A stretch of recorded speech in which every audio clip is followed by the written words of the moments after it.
What is going on, guys, and welcome to the video. So one of the most requested topics that we have been receiving lately is a pre-run stretching and mobility routine. What I do before I go into a run every single morning, and some other things I'm going to show you that you can incorporate into your routine if you're more sore or if you're less flexible than maybe I'm currently at right now.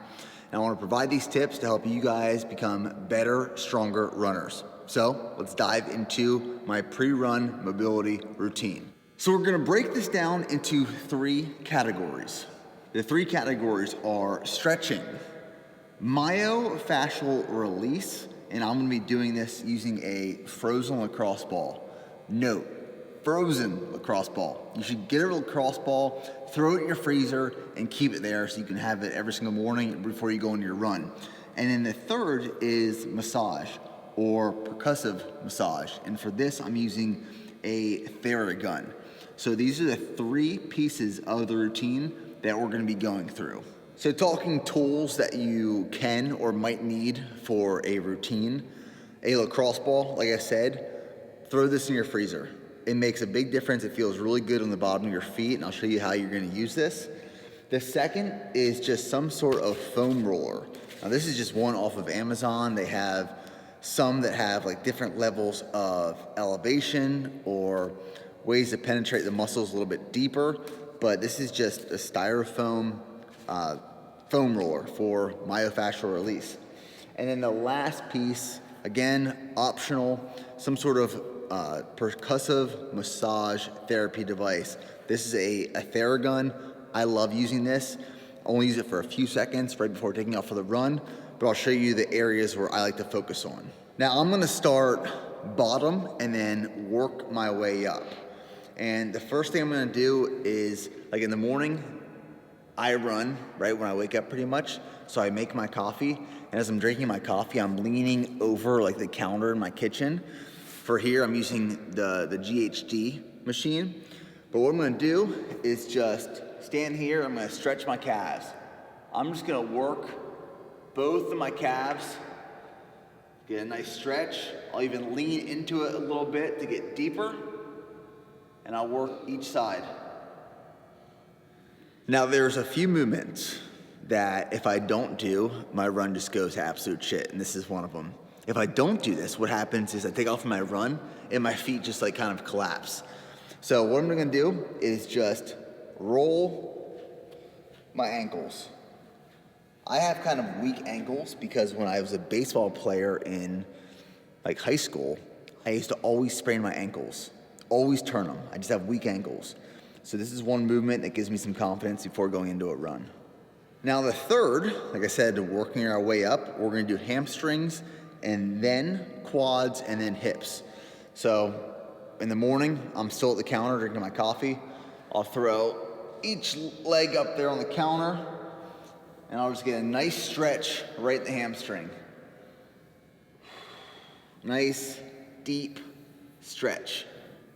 I'm holding these stretches, these positions, for I'd say 1 to 2 minutes, but it's really based off of a feel. So if I'm really tight in one area, I'll hold it for longer.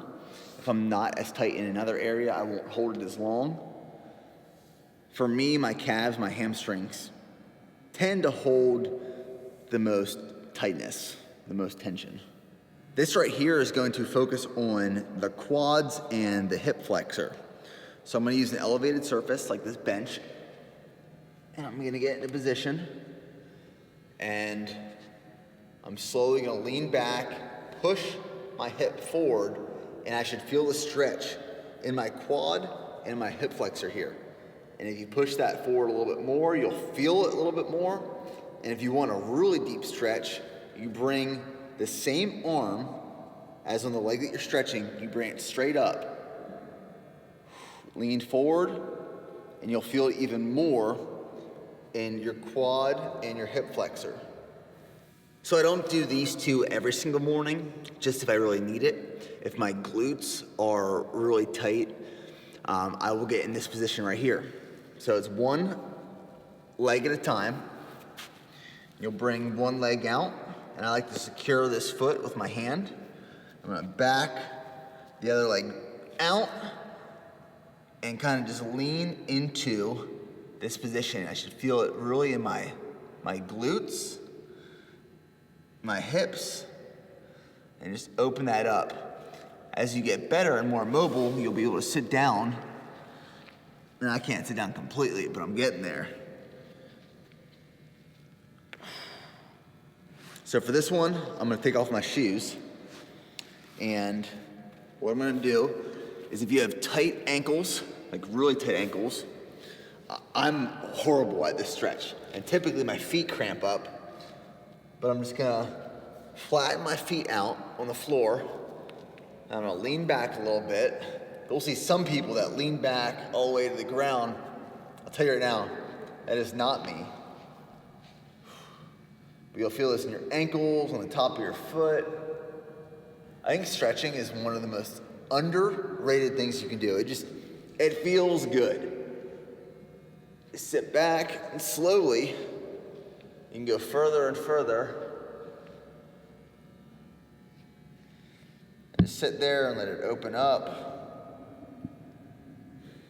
Now we talked about the frozen lacrosse ball. We're moving on to section 2, which is myofascial release. And as a runner, your feet, the muscles in your feet will get really sore and tender. And if you ever had plantar fasciitis, and if you have, I'm sorry, it typically sucks. But one way I have found to get rid of plantar fasciitis is strengthening the muscles of the bottom of your feet. You can do this by using toe spacers in the evening, or even wearing a minimal barefoot shoe, like a Vivo barefoot shoe. I've seen that has helped a lot. But in the morning when I wake up after I'm drinking my coffee and I stretch, I like to take that frozen lacrosse ball out of the freezer and I drop it. What I do is I just roll out the bottom of my feet. You just roll out all parts of the bottom. Doesn't take too long, you don't need a lot, but it'll feel great. So the foam roller. I've been using a foam roller for the past 10 plus years of my life, and it never gets old. Essentially, I'm just gonna roll out any part that is tender or sore or tight, and for me, it's typically my quads, my hamstrings, and my calves.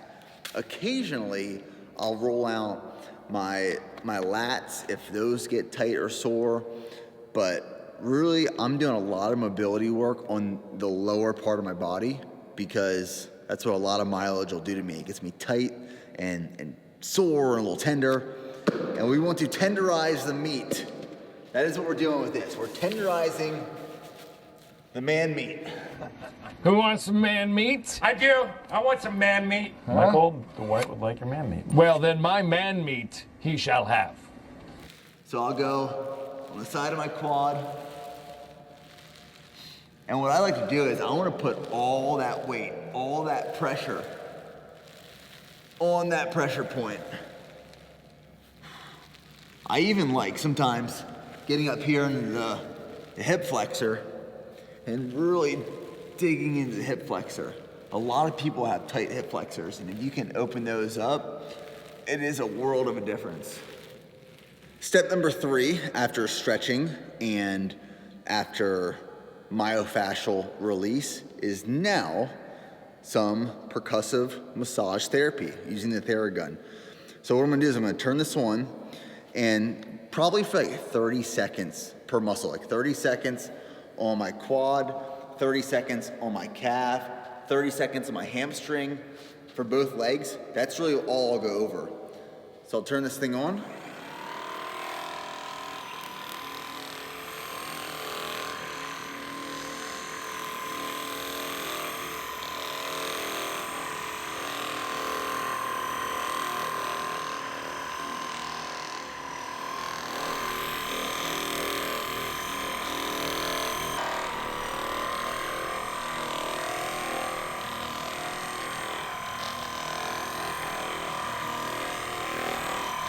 All right, guys, so that wraps up my current 2022 pre-run mobility and stretching routine. I'll spend probably 15 to 20 minutes in the morning before my run, stretching and doing some mobility in those 3 categories. First being stretching, second being myofascial release using the lacrosse ball and the foam roller, and then 3 being the percussive massage gun therapy using the Thera Gun. Those are the things I focus on. They make me feel really good going to a run, and I hope you guys give them a try so you're running stronger, faster, and better. So thanks for tuning in. If you guys are new, make sure you subscribe to the channel, like the video, and comment below, and we'll see you guys in the next one.